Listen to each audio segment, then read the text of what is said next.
I believe there's one. There's like a little entrance parking in the front with kind of a turnabout, and then in the back there's more. There's a bigger parking lot. So multiple parking lots. Correct. And if you were to see a street view image as well as an overhead image of the Cross Creek Gardens, would you recognize the area? Yes, of course.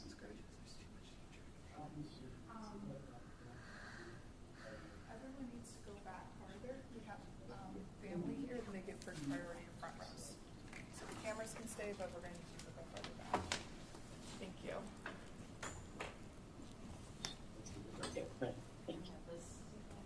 No, you're going to be farther back. With the court's permission, may I approach the witness? Go right behind them. Officer Graham, I'm approaching with two images that are marked for identification purposes as State's Exhibits 156 and 157. Can you take a moment to look at those images and let me know if you recognize what we have? Yes, those are the apartments. The Cross Creek Garden apartments that we've been talking about on Rocky River Drive. Yes, sir. Can you look at State's Exhibit 156? Mm-hmm. Does that appear to be the same image that we have on the screen displayed in court for everyone to see? That's correct. And what are we looking at in State's Exhibit 156? So, like I had just mentioned, towards the left-hand side of the photo, which is also displayed, that would be southbound. So where that red car is, that's westbound. If you would keep going down, this is Rocky River, and Lorraine would be down to the right of the photo. And if I can direct your attention to the center of the photograph, is that one of the multiple parking lots that you mentioned earlier? Correct. I want to take you back to December 25th of 2021, okay? Were you working in your capacity as a patrol officer that day in the first district? Yes, I was. Were you working by yourself or did you have a partner? No, I had a partner. That day was Officer Irby. Can you spell Irby for us, please? I-R-B-Y. His first name's Anthony. Thank you. And did you receive a radio broadcast or a dispatch to head to Cross Creek Gardens to respond to a call? Yes, we did. Can you describe for us the nature of the call, the nature of the information that you received to respond to this location? So it was about 4:30 p.m., I believe, a few minutes before. And we were driving around and we got a call. It came across radio saying that someone had just had their vehicle stolen at gunpoint, and it was described as a gold Toyota. And where, do you recall where you and Officer Irby were when you received this information? Were you in your vehicle? Were you at another call? We were in our vehicle. We weren't that close to Rocky River Drive. I believe it took us about 5 minutes to get there. So I don't recall if we were on a call before or if we were helping other officers with another call, but it did take us a few moments to get there. Okay. And how do you know that it's your responsibility for you and Officer Irby to go to this scene? Well, radio will call for the specific car. So that day I was assigned to Barney 22, which is a two-man car for Zone 2 where these apartments are located. And they'll also wait for our response to acknowledge that, yes, we heard and yes, we're going to go. Okay. And can you tell us, in Cleveland Police Department lingo, is there something known as a primary car? Yes, and that would be us. The primary car means that when radio calls and we respond and we say we're going to go, because this was a violent crime that just occurred, a lot of times like other officers or other cars will want to come and help us, and it's called assist on the call, but we're the primary car. So that means if there's a report to be done, we'll be writing the report, we'll be interviewing the victim. If there's first aid, usually we're going to be giving the first aid. Usually the primary car too is the one who is closest to the scene. And will the primary car then have responsibility for ultimately at the end of the assignment to generate a report? That's correct. We're going to do the initial report. I mean, there are follow-up reports by detectives, but we do the initial report. So you have the responsibility for the initial report for any incident if you're the primary car. That's correct. And you mentioned a few tidbits of information that you received over radio. Can you tell us what information, what details did you have before arriving on scene? All I remember was that someone had just called. It had just happened that his car was stolen at gunpoint, and it was described as a gold Toyota. Okay, so knowing, or at least having that basic information of a gold Toyota, how does that affect your response? How does that impact what you're doing as you're arriving to the scene? So as I was driving that day, so of course I'm paying attention to the road, but my partner is always, reading the notes. A lot of times too, radio will update the notes in the computer that's in our car. So perhaps, for example, if somebody said, it was a male that took my car, he was very tall or he was very overweight or something like that, it's more distinct so they can give more updates. So as we're driving, I'm looking around. I just remember that it wasn't very descriptive. All it was a gold Toyota. So of course, as I'm driving there, I'm just looking around, especially as I get closer to the area to see if there are any gold Toyotas. Okay. And you mentioned you had information about the perpetrators being armed. Does that affect your approach, or is that information that's important to you as you're arriving to the scene? Well, of course it is. I just assume that everybody is armed just for my safety. However, knowing it for a fact, I would say my senses are heightened. And do you recall any other details that were added over radio before you arrived on scene? No, I don't. Take us through what happened as you arrived on scene. So as we arrived on scene, a lot of times with calls, the victim will already be standing outside, but I recall he was not. So I want to say that he was standing on the balcony. So he came down.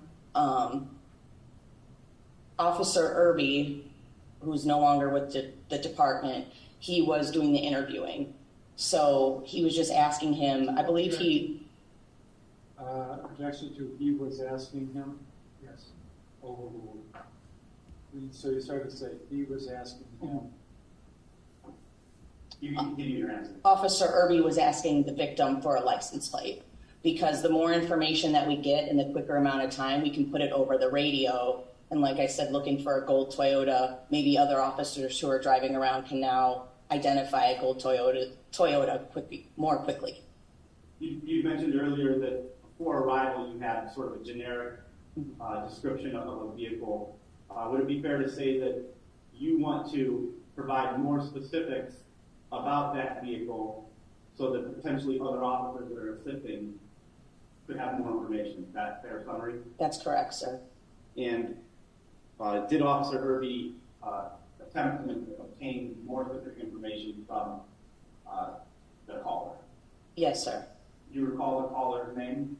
Mr. Hernandez. I believe his first name is Rafael.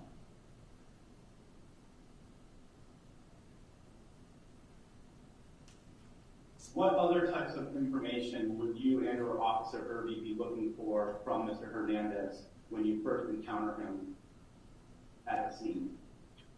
Well, first and foremost, I just want to make sure that he was okay, his safety, because I know that they said that the people who took his car were armed, and he appeared to be fine. He wasn't shot. To our knowledge, he wasn't shot, so the EMS was not needed. After we did that, Officer Irby asked about the license plate. He said he didn't remember the license plate off the top of his head. He also asked which way he saw the people who took his car fled with his car. It is obvious what the importance of that. Mm-hmm. Just so that the other officers who are patrolling the area, maybe some of the officers are over there, just so we have an idea which way they're going. Would you and or Officer Irby also ask the call taker, Mr. Hernandez, about the description of the perpetrators? Yes, sir. And what type of information are you looking for with those questions? We're looking for race, gender, a description of weight perhaps, hair color, what they were wearing, shoes, maybe anything distinctive such as like a speech impediment or an accent, things of that nature. And all this information about vehicle, what happened, description of the perpetrator, all that information ultimately goes into the report that we talked about that you and Officer Irby will be responsible. Yes, sir.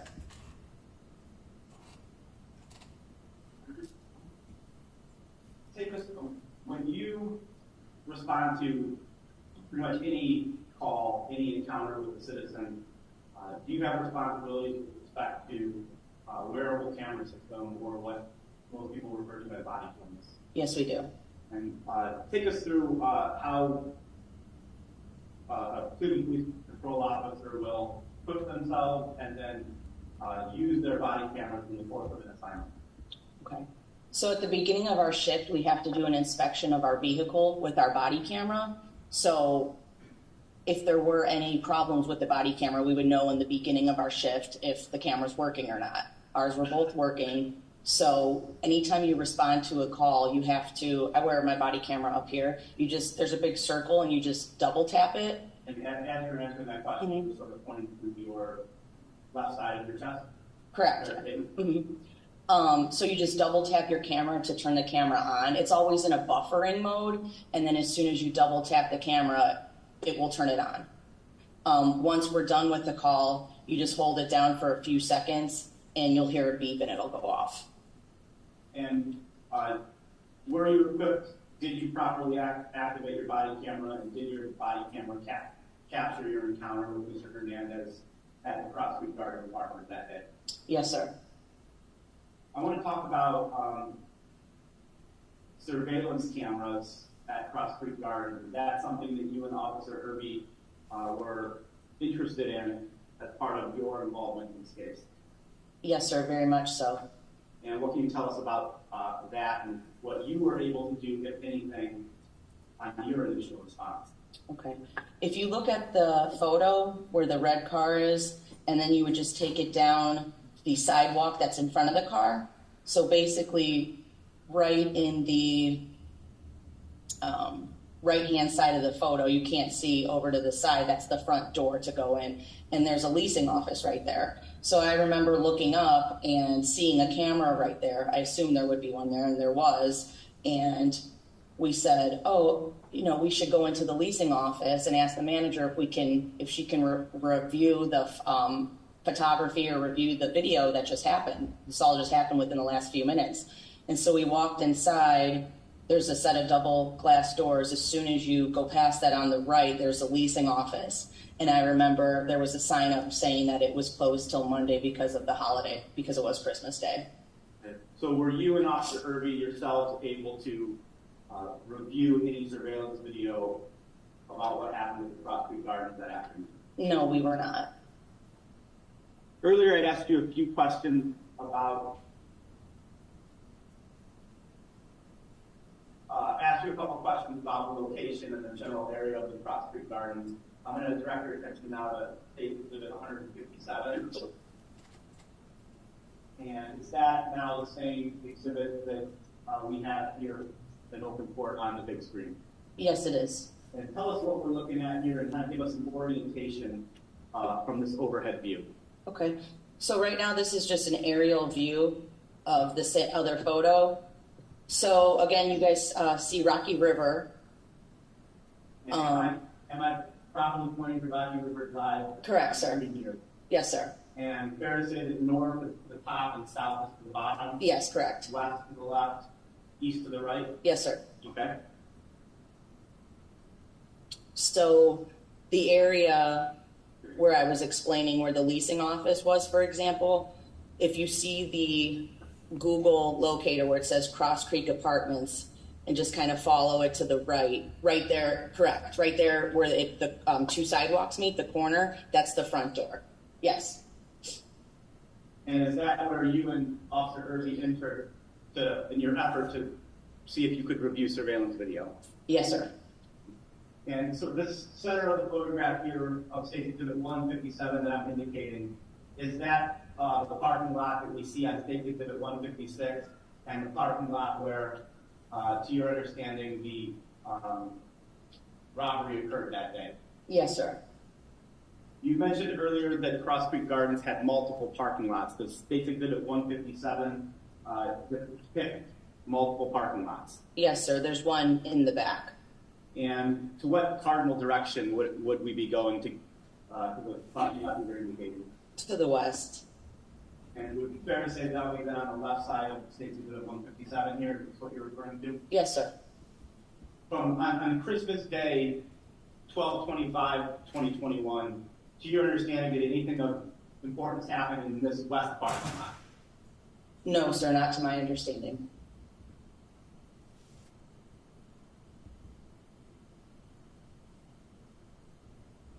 All right. So now you and your partner have conferred with Mr. Hernandez.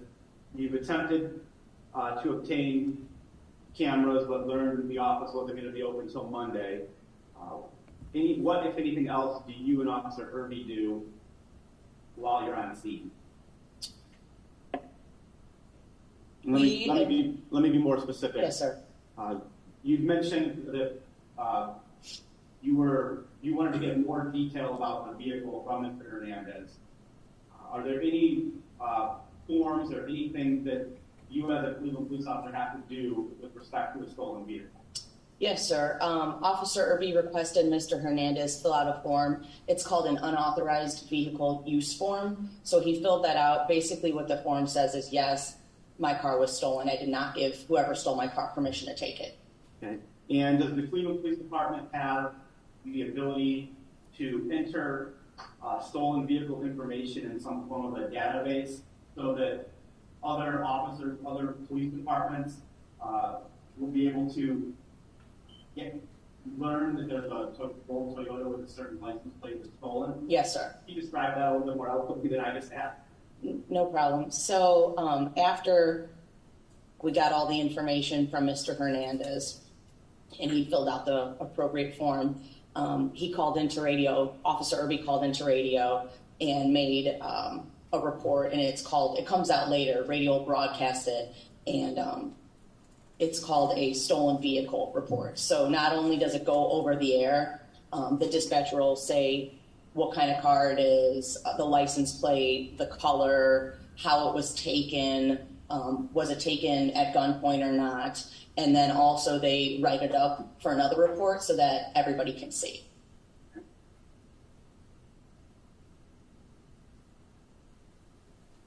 When you respond to any given incident, is there a unique identifying number that's attached to any response? Yes, sir. What do you call that? We call it the CAD or the RMS number. It's also, the report is done in FBR, which stands for field-based reporting. And will is there a unique number that will be associated with the crime involving Mr. Hernandez on Christmas Day 2021? Yes, sir. And will that number follow throughout throughout the case, throughout the entire investigation until completion? Yes, sir. Do you have any responsibilities as a patrol officer for doing follow-up investigation? No, I don't. Tell us how that happens in the Cleveland Police Department. So because this was a stolen vehicle at gunpoint, Officer Irby wrote the report, and then afterwards, he writes on the report at the bottom, not afterwards, at the bottom of the report, he asks for the 1st District Detective Bureau to follow up. Also, when we're filling out the report, they're done electronically in the car, or you can go back to the district and do them, but it's all electronic. There is a box that you can select for different reports on who it needs to go to. So there's a scroll down, and he selected for it to be sent to the Detective Bureau. And is that based upon the nature of the information that you have, the nature of the crime presented to you? Yes, sir. And each district of the Cleveland Police Department have a Detective Bureau? Yes, sir. And would it then be the responsibility of the 1st District Detective Bureau to potentially follow up with surveillance video and not patrol officers themselves if you couldn't get it That's correct. One moment, Your Honor. Sure.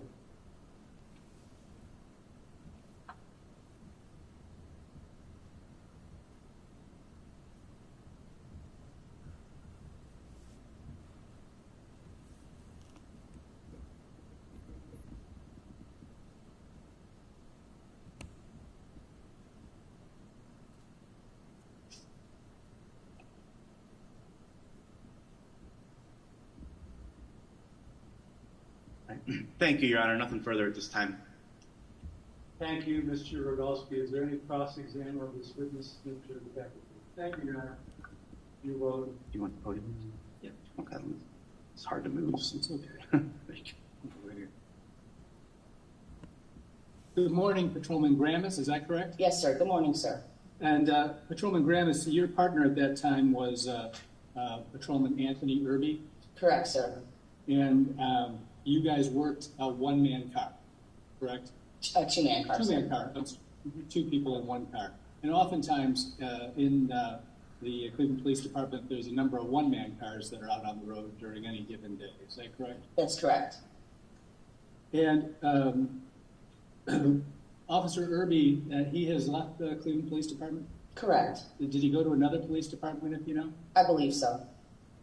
How long were you partnered with Officer Irby? I was working with Officer Irby for maybe 2 weeks at the time. I believe his assigned partner had COVID. Okay. So were you just filling in at that time? Correct. And who was his assigned partner? His partner at the time, I believe, was Officer Coleman. And you are initially under the understanding that there's a robbery that takes place at that location and that it was a gold Corolla. Is that correct? That's the first information that you received? Yes, sir.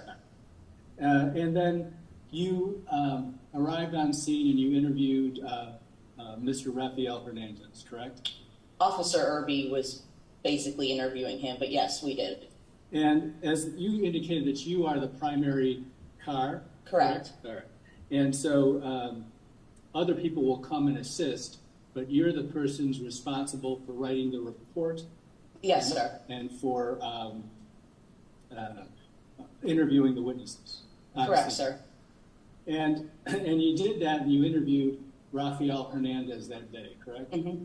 And he had just recently been robbed at gunpoint. Yes, sir. Your understanding? Yes, sir. And I take it he was excited at that time. Is that fair to say? What do you mean by excited? Well, Wound up, I guess. Well, yeah. It was probably devastating, I'm assuming. So he was very full of emotion. Sure. And wanting to give you information, correct? But he also was, his main language was Spanish, correct? I don't know if it was his main language, but yes, it was apparent that he is a Spanish speaker. Correct. And you wanted the description of the vehicle, the description of the perpetrators, and I believe you testified that you wanted the information as to the gender of the people that had robbed him, correct? Yes, sir. All right. And it's your understanding it was 2 black males, is that correct? Yes, sir.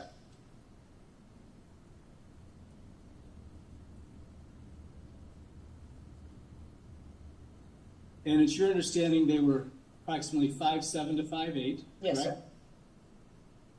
And one had a black gun and one had a gray gun. Yes, sir. That's right. Not a silver gun, but a gray gun. That's what you recall. Yes, sir.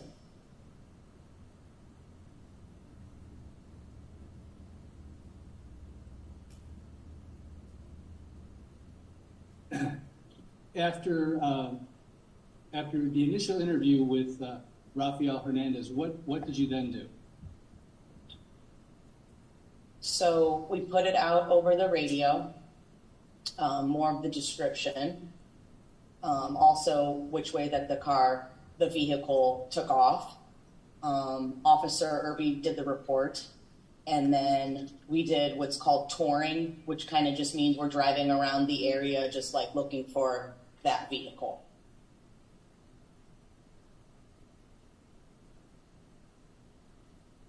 I can have one moment, Your Honor? Sure. Ladies and gentlemen of the jury, Mr. Kapke may be nearing the end of his cross-exam. Considering that, if you have questions for this witness, you might wish to begin writing them down, while, of course, paying attention to the remainder of the trial.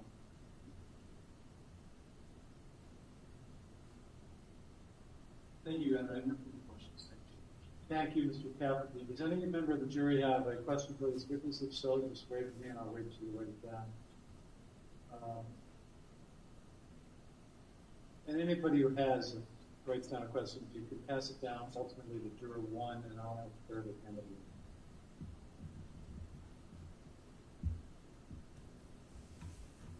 it. While they're doing that, Mr. Cuyahoga, Mr. Rogowski, Mr. Black, and Mr. Kapke. Lately, I treat jury questions as performance questions. We used to have sidebars discussing objections, and very rarely were they well taken. So what I will do is, if I read the question to the witness, you can assume I believe it's admissible. Obviously, if you have an objection, make the objection. Preserve your record. Don't worry about defending the court or anything. But that's the way to do it.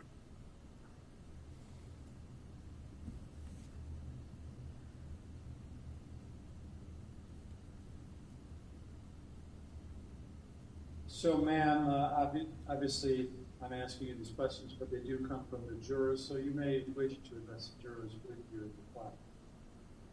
reply. Were you told by Mr. Hernandez which direction his car was taken? Yes, we were. He said that, can I actually reference the photo, Your Honor? The overhead or the street view? The overhead's fine. Sure. So if you can see right in the middle of the photo of where the apartments are, there's a little island, basically. So if you look to the east part of that little island, I believe it's grass, his car was taken right around there. So as you can see, there's an exit. It's kind of like a driveway. And if you take that out, basically right across the street from that exit is a street called El Siena Avenue. And he said that they just took off straight down El Siena Avenue, which would be going eastbound.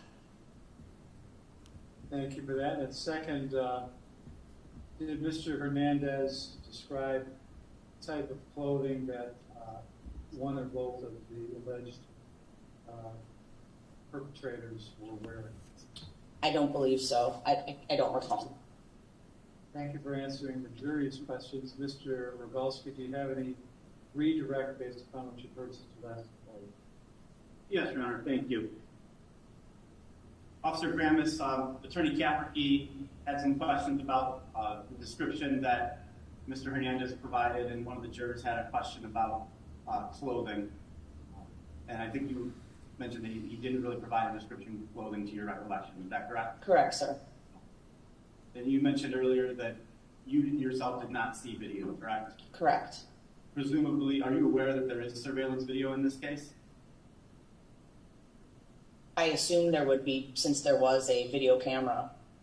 And would the video surveillance potentially depict what the perpetrators are wearing? Yes, hopefully. Nothing further. Thank you, Your Honor, for the opportunity. And any final cross based on what's been asked since you last inquired, Mr. Kevin? No, you're not. Ma'am, thank you so much for being here today. Appreciate it. Thank you, Your Honor. Thank you.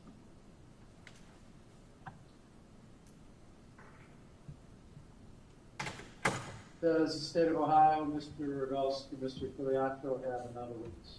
We do, Judge. The next witness is one who is in need of some language assistance and also would prefer to not be filmed while testifying.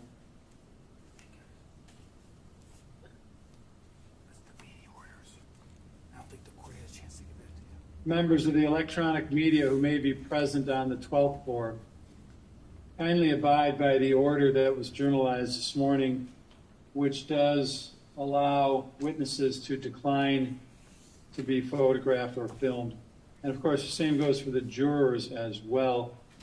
I assume that on the 12th floor, you are able to see pretty much the whole courtroom, including probably most of the jurors. That's fine, but that can't be recorded and reproduced. I assume it's a Spanish interpreter. Correct. Do you know who he or she is? Because if he or she has not been qualified in this courtroom before, I have to qualify the person. We've met. It's Mr. Forstag, and He's been qualified. exactly. And I believe somebody else with him. So I've been in communication with your bailiff to see if he's arrived. Let me go check. So we're off the record. You can stretch your legs a little or whatever. It looks like it's going to be upset. Do you know if Mr. Forstag is around? Well, I'm just filling out for my confinement zone. Okay. But he's not in the back.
Thank you.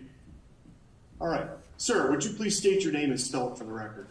My name is Officer Salim, Steve Salim, S-A-L-I-M.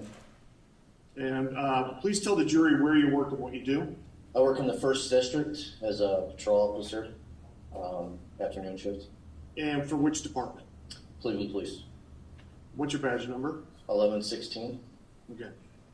How long have you been a police officer in general? Going on 4 years. Have all 4 years been with Cleveland? Yes. What is your current rank? Patrolman. Please describe the duties of a patrolman, your duties that you have when you are out working. Our typical day is you answer radio assignments, anything from a domestic to a shooting to civil disputes. And have all 4 years been with the 1st District? Yes. Please tell the jury what area of town the 1st District encompasses, the borders.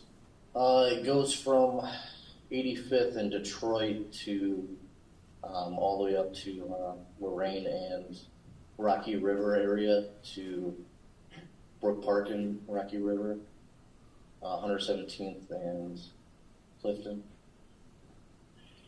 And where is the 1st District headquarters located? Off 130th and West, that's near 71. Are you familiar with the Cross Creek Apartments? Yes. Where are those located? It's Rocky River and Fernway. I can't remember the cross streets exactly. Rocky River Drive? Yes.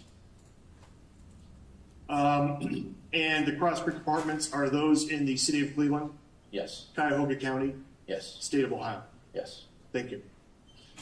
Let me turn your attention to the date of December 31st of 21. Do you recall that day? Yes.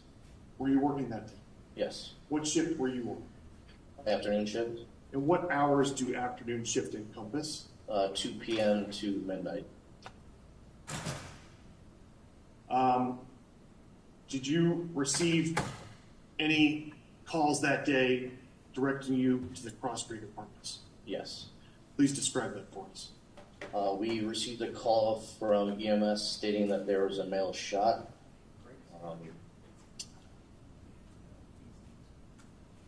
Okay. And when calls come out over radio, are there different codes that go with a call? Priorities? Yeah. Yes. And what are those? What are the different priorities that a call might receive from radio to give you an idea of what you're responding to? So it's numbered 1 through 4, 4 being the lowest priority and 1 being the highest. Calls for assistance immediately to get a priority 1. Someone's been shot. What priority is that? 1. Is that the highest? Yes. Okay. So you've been told someone's shot at the Cross Creek Apartments. What do? We go there, lights and sirens, and try to get there as quick as possible. Did you have a partner that day? I did. Who was that? Jessica Rubik. And when a call comes out, in certain instances, do more than one car respond to an incident? Absolutely. How many cars responded to this? Initially, I think we had roughly 4 or 5. And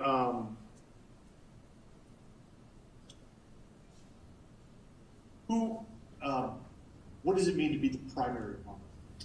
You take control of the scene when you're first there. You basically write the report and handle anything that needs to be done report-wise.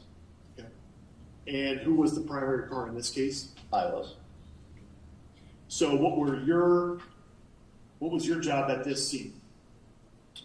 Our first job was to check on the victim. Our second part is to lock down the scene so that no one else goes in there. So tell us what you saw, what you did, and what you saw when you first got to Cross Creek Apartments. So when we first arrived, Cleveland Fire and EMS were on scene.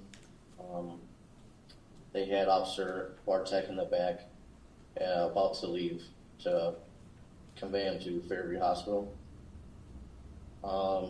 There was a firefighter on scene that stayed and showed me where they found him and his shoes. Okay.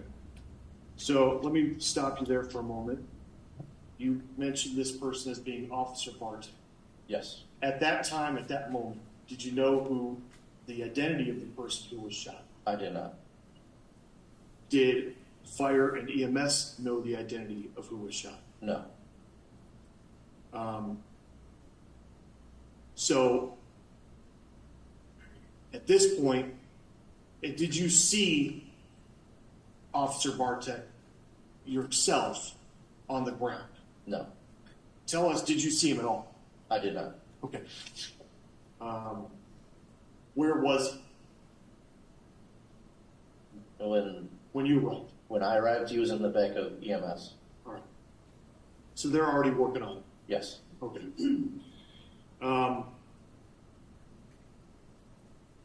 Tell us about this scene then. So your first job, check on the victim, and you've done that. Mm-hmm. What are you doing next? We're locking down the scene with crime scene tape, making sure no one else goes in and out. Okay. And what areas did you tape up? The entire parking lot, most of the courtyard you can see. Picture. We still have 157 on the board here, okay? Yeah. Do you recognize this overhead vision of the scene? Yes. Okay. Your Honor, with permission, can I have the witness come down and show the jury the area that was taped up? Would you please come down, officer? Thank you. Thanks.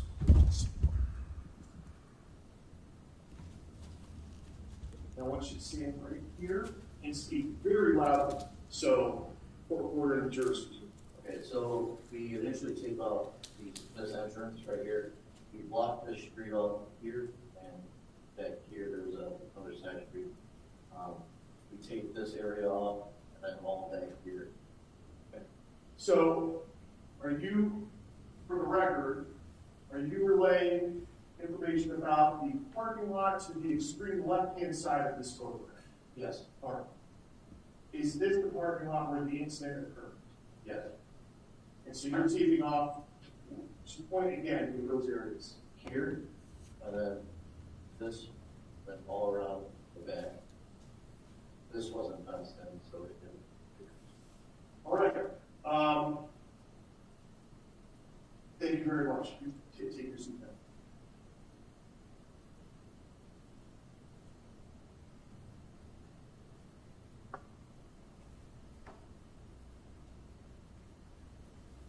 So you're after, and so now you've taped up the scene.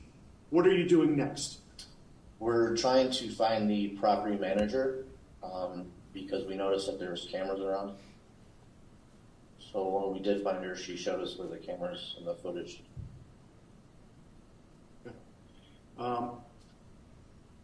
Let's go back a few steps. Okay. I believe you mentioned earlier in your testimony that you spoke with fire and EMS as to where Officer Bartek was laying when they arrived. Correct. All right. With that in mind, tell us about the scene in terms of an evidence perspective. There wasn't much on scene. There were a pair of shoes that we found in the parking lot, close to where they found Officer Bartek. Other than that, there wasn't too much to go on. So let me ask you, in your 4+ years as a police officer, have you ever responded to the scene of a shooting before this one? Yes. Approximately how many times have you responded to shooting scenes before this time? I would have to say in the 10s to 15 times. All right. When you respond to a shooting, what type of evidence are you looking for? Shell casings. What is a shell casing? It's a spent round that comes from a gun. And have you ever found those on a scene before? Yes. What's the procedure when you find a spent shell casing? Mark it off and make sure no one touches it. Okay. Why do you treat spent shell casings like that? For evidence purposes. So, back to this night. This is a shooting. Did you look for spent shell casings? Yes. Did you find any? No.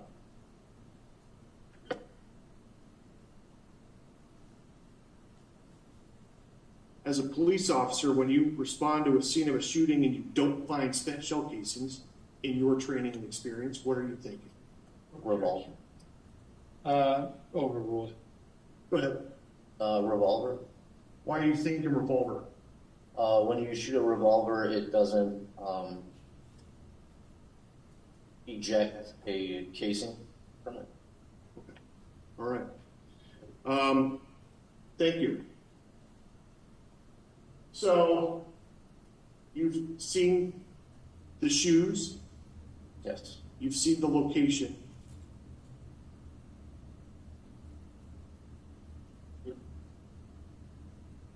If you saw photographs, would you recognize this scene? Yes.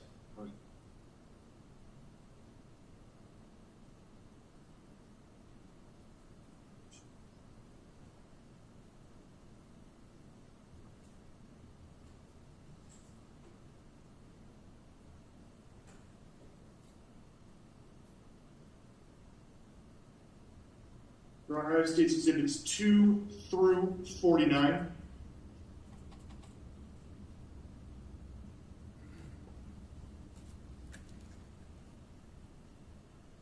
Let the record show I'm giving those to the defense counsel.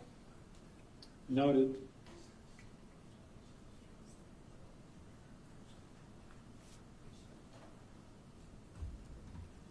May I have first witness? Of course. I'm going to hand you States Exhibits 2 through 49.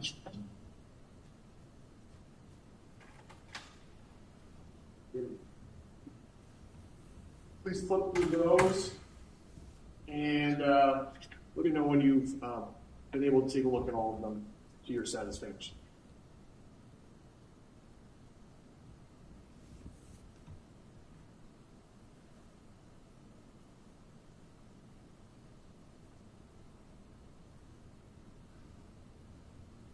We expect you'll use the board for Yes. any of these? Yes. Are they ready to go? Yes. No.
So, have you taken a moment to look at Exhibits 2 through 49?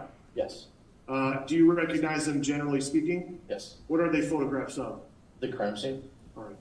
Is that the way, taking a look at those pictures, generally speaking, do they depict the way things looked on the night of December 31st, 2021, as you saw them yourself? Yes. Okay, thank you.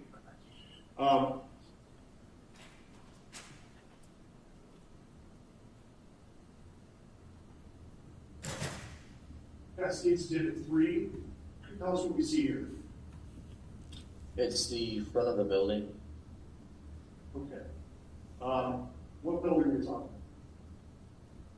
Is it across street from us? Yes. Okay.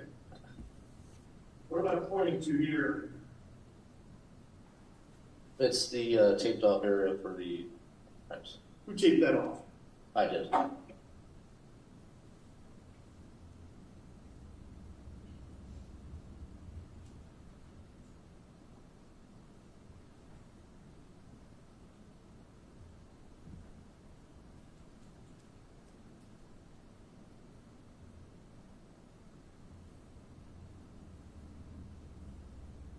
That's date 6 over here. What do we see there? Another photo of the taped off crime scene. All right. You mentioned shoes on scene. Yes. States 11. What do we see in States 11? Pair of shoes. States 12. Pair of shoes. All right, pair of shoes. Please give us, I mean, we know we can see it, but I want the record to show, what else do we see in this photograph? Is this did you see this that night? I did. Okay. Where are the shoes in relation to any other objects nearby? Let's say a vehicle. I'm sorry. Are the shoes near a red minivan? Yes. Okay.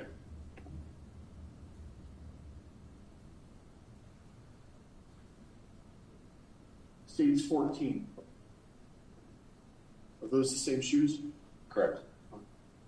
Do we see a little yellow placard with a number 1 next to it? I do. Have you ever seen one of those before? Yes. What is that? It's a marker for crime scene photos. When crime scene detectives come on scene, do they use placards like that to mark evidence? Yes. Now,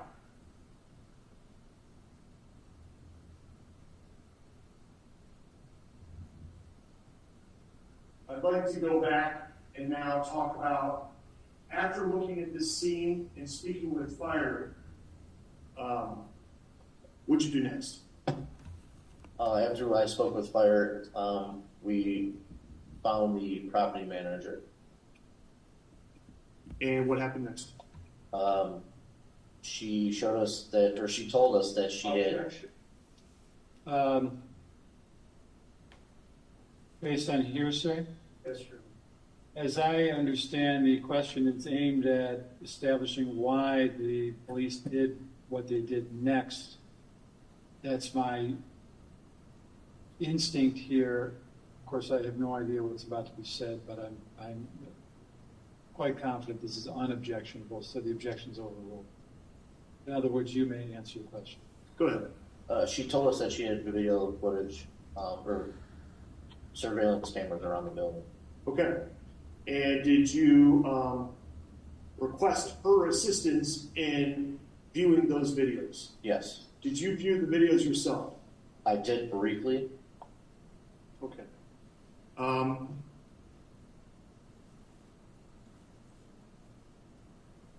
What did you see on those videos?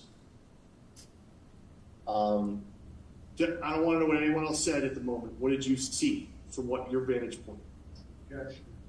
Let me ask it to you this way. From what you saw, did the video appear to have evidentiary value? Yes. And you must have informed your detective colleague? Yes. Next question. All right. What'd you do next? Our detectives showed up on scene and they took over from there. And which detectives took over? It's the VCRT, Violent Crimes, Detective Simonelli. Detective Simonelli. Okay. So let me, before we end, I want to ask a few more questions about when detectives come in, all right? What is the purpose of, so you've got a primary officer like yourself at a scene. What is a detective's job as opposed to yours? What are they going to do when they get on the scene? They get in more depth of the investigation. Okay. And Detective Simonelli, is he in the homicide unit? No. When he arrived on scene, did you know the identity of Officer Bartek yet? No. When he arrived on scene, had Cleveland Police been notified Officer Bartek had died yet? No. Okay. Have you ever been on a scene where a shooting becomes a homicide? Yes. In those instances, what happens? We wait for the homicide detectives to show up, and they take it from there. And so in this instance, it's first district detectives, not homicide, correct? Yes. All right. Okay. At any point, officer, did you become aware that this person was Officer Shane Bartek? Yes. When did you become aware of that? When we were watching the surveillance video, the property manager stated, Objection. Let me ask it this way. Let me back up. Who was around when you were watching the video? Detective Simonelli, the property manager, me and my partner. And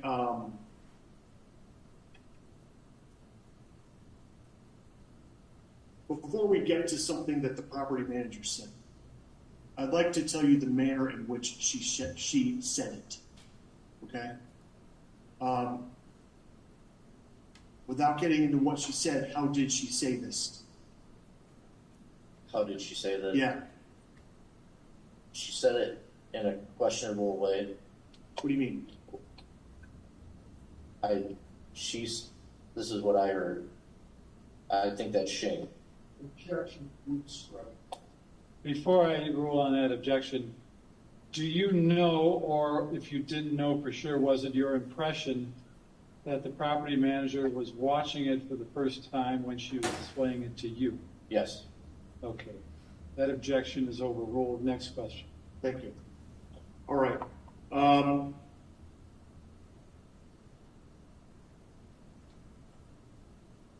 Did you ever, we'll bypass that for a moment. Was Detective Simonelli in the room at that time? Yes. Did you go anywhere after discovering this was actually Officer Shane Bartek? No. What did you do next? I didn't do anything next. I stayed in the room. Okay. As far as your duties as primary officer, okay, what did you do to finish up your part of this investigation? We went down to the homicide unit, took the report. All right. One moment, Judge. Sure.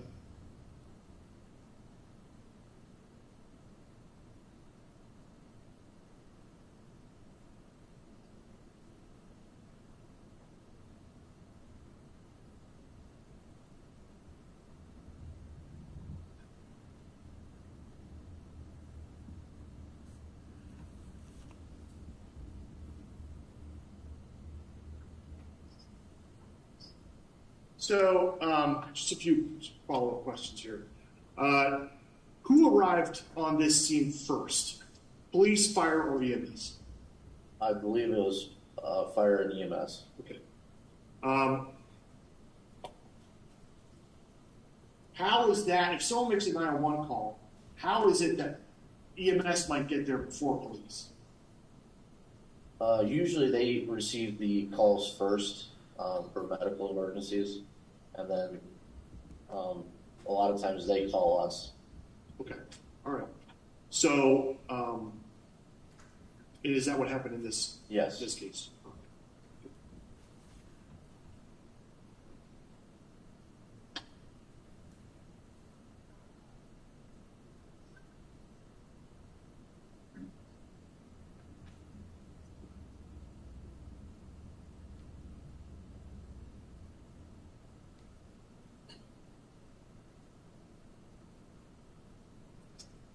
Thank you, Mr. Filiatro.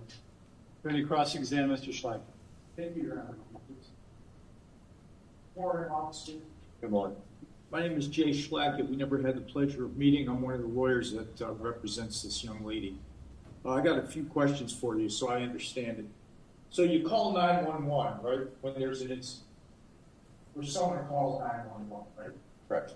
And the dispatch of 911 asks, do you need police, fire, or EMS? Correct. Correct? Those are the three standard responses every time a citizen calls 911 in reference to an incident. Correct? I never answered a 911 call. Okay. Did you listen to the 911 call in this case, or any of the 911 calls? No. Okay. But we know that EMS arrived before you did. Yes. Okay. What time did the 911 call come in? I'm not sure. What time did EMS get dispatched? I'm not sure. What time did you get a call? I don't recall. How long did it take you from the time you received the code 1 call until you arrived on scene? 3 minutes? Okay. Well, there was obviously some delay because by the time you got there, Mr. Bartek was already in the ambulance, or the big green EMS truck. Correct? Correct. So they'd already finished whatever emergency services were rendered on scene and already had him in the truck. Correct? Yes. Okay. So when you arrived, EMS had already done what they did, and then you secured the scene by putting up the evidence tape. Yes. All right? And then you looked around, because you're a good officer, to see if you could find anything. Yes. Right? And you found a couple pair of shoes, a pair of shoes. Yes. Okay, and those were depicted on a photo that it shows. Correct. All right, and you didn't know who those shoes belonged to, Not at the time, no. and you didn't know if they had any relevance to the crime,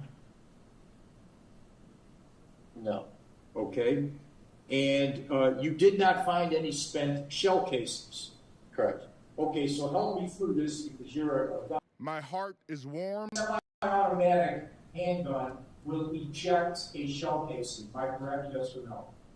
Yes. Okay, and it's either depending upon the manufacturer or the wind, it'll either, the shell casings will either be ejected to the right or to the left, correct? I'm not an expert in Okay, and revolvers like the Old West, like the TV shows, like the Old West, the cylinder spins and the cartridge remains in the cylinder, correct?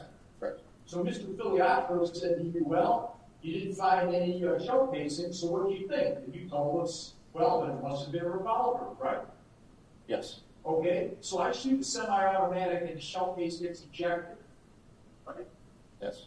How hard is it for me to pick that shell casing up to avoid leaving something at a crime scene, putting it in my pocket and leaving?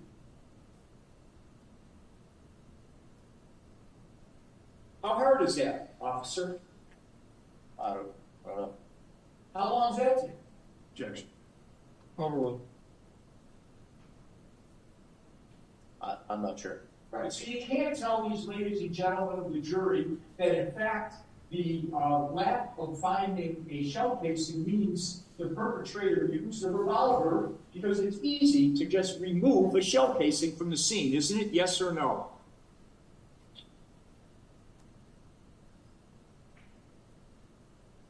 Yes. Okay, so you got there, the gentleman was already in the ambulance, you put up some crime tape, and then you called the detective to take over the scene, right? Yes. That's the entire extent of your involvement in this investigation, am I correct? Besides writing the report. All right, and your report was just basically what you just told us here. Yes. Okay, and in fact, like the marker, or I think it's called the placard, see number 1 there on the photo that's still on the model board? Yes. That wasn't you that placed that there. No. That was crime investigation unit that came, correct? Yes. All right, you didn't take any photographs. No. You didn't gather any evidence. No. You put up crime tape and called people that were more primary responsibilities. Is that right? Yes. Okay, if I could just have one moment. Of course. And ladies and gentlemen of the jury, you might consider, if you have questions, beginning to write them down. Other than to say thank you, sir, I have no further questions. Thank you, Mr. Thank Schlacker. you. Does any member of the jury have a question for this witness? Seeing that there appear to be none, I will ask Mr. Filiatro, do you have any redirect based on what you just heard? Yes, thank you. Officer, how many people were on this scene? Police officers. A lot, Give us a rough estimate, please. 50 to 60 maybe. Okay. And did different people have different responsibilities? Yes, Is crime scene taping off a scene an important job? yes. Tell us why. We don't want anyone to contaminate the crime scene, so we block it off so no one can come in. Does it happen occasionally where at a scene like this, people who are not police officers might gather to take a look at what's going on? Yes, Did that happen here? yes, Were those people allowed to get into this scene? no. What was it that kept people away from this scene? The crime scene tape.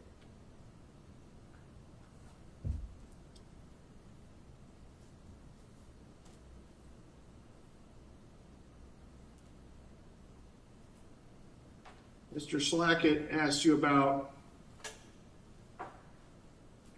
your comment that you might be looking for a revolver in a situation like this. Do you remember those questions? Yes, And he said, you can't say it was a revolver just based on the lack of the shell casings. Do you remember him saying that? yes, Okay.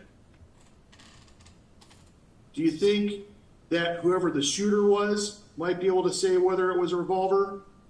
yes, Overruled.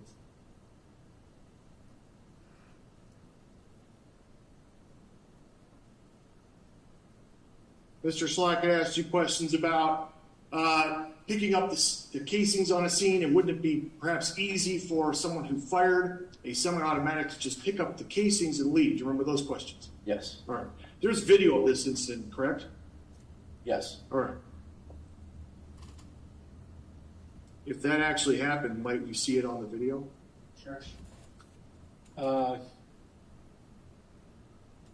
I'm not sure we need this witness to answer that question. So sustain. Fair enough. Thank you. Before you sit down. No. Yep. Were you about to sit down? Not quite. Well, I mean, I have a question of my own, and you may raise a question of yours, and Mr. Slack may have Yes. recrossed on. Let me ask it real quick. You said 50 to 60 police officers on the scene. Are a couple of those men and women charged with enforcing the crime scene perimeter? Yes, In other words, that tape is pretty easy to go under or get through, but you have somebody looking to make sure people aren't breaching. correct. Pardon my interruption, and if you do have any redirect on my own questions, of course, you're welcome to ask it, and I know you still have some other redirect. Thank you. Were you one of those people that had to keep people out of the scene? Yes,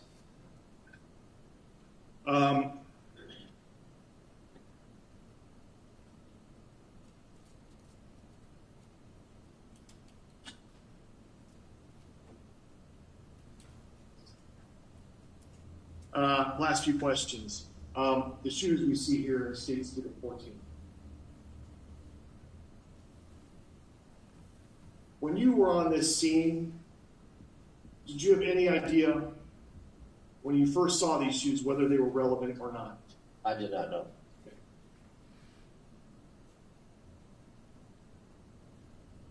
Is it ever the case there might be relevance to something that you see that you don't know about? Yes, So, when we talk about a scene like this, when you get there, do you want to move things around or do you want to keep it the way it was when you first got there? keep it the way it was. Why? For investigation. And did you do that? Yes, Nothing further. Thank you, Mr. Filiatro. And do you have any final cross based on what you've heard since you last inquired, Mr. Schleck? No, thank you. Thank you, Mr. Schleck. Sir, I appreciate you being here. You're welcome to depart. Ladies and gentlemen, at this point, we'll take a short break. You will remember that this case centers around two events on different dates. Ordinarily, it's probably logical to present all the evidence about one event and then all the evidence about another, but sometimes it can't happen that way due to people's schedules, other logistical reasons. I have every confidence you will be able to sort out the evidence and which applies to which event. So this will be 10, 20 minutes. You can leave notepads there. They won't be touched or looked at. We'll talk about the case. See you soon. All right.